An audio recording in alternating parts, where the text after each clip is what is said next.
Hello बच्चों, let's read the following question. Question में क्या बोला है? What is the condition for two vectors to be parallel to each other? क्या condition होगी कि दो वेक्टर्स जो है वो एक दूसरे के पैरेलल हो? तो इस क्वेश्चन में फर्स्ट ऑफ ऑल हम की कॉन्सेप्ट की बात करते हैं कि इस क्वेश्चन में यूज की कॉन्सेप्ट क्या है।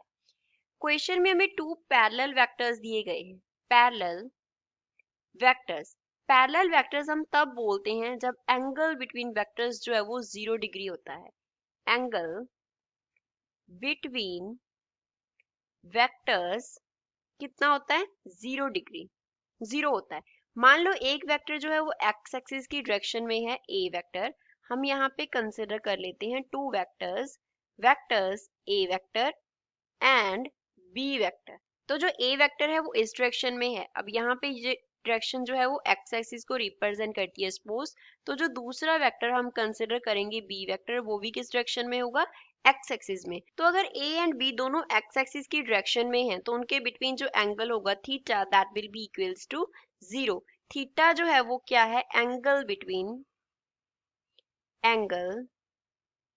Between a vector and b vector. A vector and b vector के बिटवीन एंगल है। अब क्वेश्चन को सॉल्व करते हैं, कंडीशन फाइंड आउट करते हैं। मान लो हम वेक्टर प्रोडक्ट कंसिडर कर रहे हैं ए एंड बी वेक्टर का।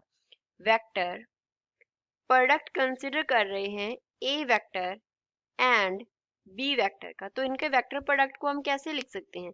ए वेक्टर क्रॉस बी वेक्टर से। अब a vector cross B vector को फर्दर हम कैसे लिखेंगे?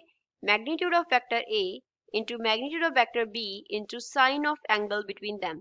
अब यहाँ पे ए वेक्टर का जे क्या है? मैग्नीट्यूड है। This is magnitude of A vector का मैग्नीट्यूड है, इसको हम ए भी लिख सकते हैं। सिमिलरली बी वेक्टर जो है उसका जो मैग्नीट्यूड है वो बी है, that is magnitude of b vector.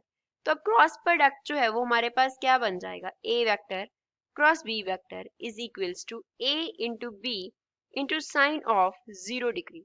और अगर हम साइन 0 डिग्री का बात करें तो साइन 0 डिग्री का जो वैल्यू है वो 0 होता है। तो साइन 0 डिग्री 0 हो गया। तो यहाँ पे ये बन गया A vector cross B vector is equals to A into B into 0, which means जो प्रोडक्ट है वो 0 हो गया। तो टू वेक्टर्स का जो क्रॉस प्रोडक्ट है वो कितना आ गया? 0 आ गया। तो क्या कंडीशन आ गई हमारे पास? टू वेक्टर्स कब पैरेलल हो रहे हैं? जब उनका जो वेक्टर प्रोडक्ट है वो 0 होगा। So two vectors, we can write two vectors will be parallel. Two vectors कब पैरेलल होंगे? If their cross product is 0।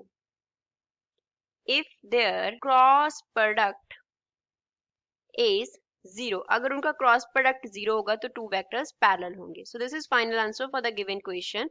I hope you understood well. Thanks.